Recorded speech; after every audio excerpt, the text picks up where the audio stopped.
శివుడు మరియు వేటగాడి కథ. చాలా కాలం క్రితం ఒక పేద వేటగాడు ఉండేవాడు.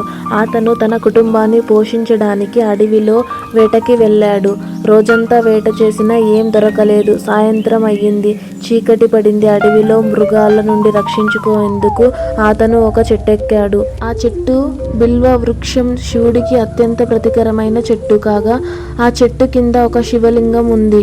ఈ విషయం వేటగాడికి తెలియదు. రాత్రంతా మేలుగ్గా ఉండేందుకు చెట్టు ఆకులను తీయడం మొదలుపెట్టాడు. ఒక్కో ఆకు తీసి కింద వదులుతూ గడిపాడు. వాటిని చూస్తే అవి అన్ని శివలింగంపై పడుతూ ఉండేవి. అనుకోకుండా వేటగాడు మహాశివరాత్రి రాత్రి శివుడిని పూజించాడు. వేటగాడి నిరోత్సమైన మనసు, అనుకోకుండా జరిగిన భక్తి శివుని మనసును తాకింది. ఉదయం అయ్యాక భగవంతుడు శివుడు అతని ముందు ప్రత్యక్షమయ్యాడు.